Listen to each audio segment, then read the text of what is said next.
everyone. My name is Carol Prentice, Emotional Freedom Technique Practitioner and Trainer, and welcome to today's EFT Insight. The topic for today is how to find a core issue. So we've obviously encouraged you to work through the deeper layers of EFT. If you're experiencing these emotions or a negative emotion on a regular basis and you use EFT and you find some relief but it continues to come back, it's probably what's happening is that you're just cutting off the weed at the top and not pulling out the weed from the root, because you find that the weed keeps growing back or you keep experiencing the negative emotion. So when we're talking about a core issue, we're talking about the initial point in your life where this belief system developed or was created via an experience that you had that has continued to unfold in your life to this point.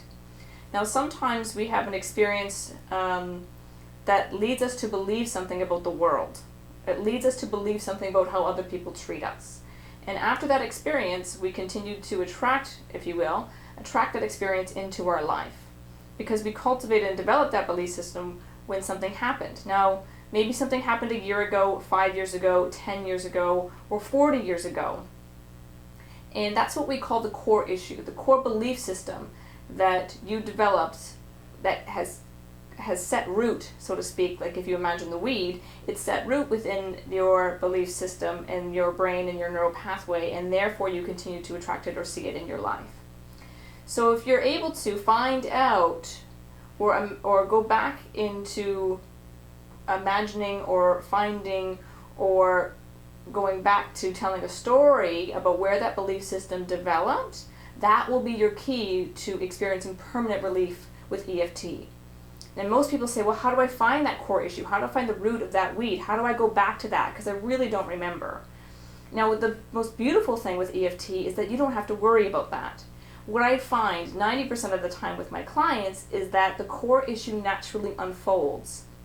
You have to let it naturally unfold, and that's really hard for some of us because we want to try to figure it out. We want to try to analyze it. We want to try to think about it. And again, it's like peeling the layers of an onion. It will happen naturally that you eventually find the core with the application of EFT. So I really encourage you to have it naturally. Now, when I'm personally working with clients, what we do is we start at the surface. What's going on in your life now? What is it that you're experiencing? And what is the feeling or the emotion connected to that? We'll do rounds of EFT on that until it gets to a 0. And then I simply ask them, what's your next thought? Or what's on your mind now? And there's always another thought that's connected to that. And usually we just go with that. Okay, well, what is that thought? How does that thought make you feel? Or what does that thought remind you of? And they say, well, I remember this experience now. Okay, well, we're going to do a round of EFT on that, and another round until it's a 0. And then I ask them again, what's your next thought? So it's very similar actually to Freudian free association for those of you who have a background in psychology or heard of Sigmund Freud before. The mind will naturally go back to where this all started and where this all came from, but it's your job to just relax and let it happen naturally, because EFT will guide you there in the appropriate application of it. Simply noticing in a relaxed state where the mind leads you after you get closer to a 0 when you're tapping on a specific issue. So I hope that helps. When in doubt, if you're still having technical difficulties in finding the core issue, there's lots of forums online, and you can also work with another EFT therapist, because sometimes that helps to have someone else's perspective to help guide you on that journey back to the core issue. So I hope you enjoy the process. Thank you.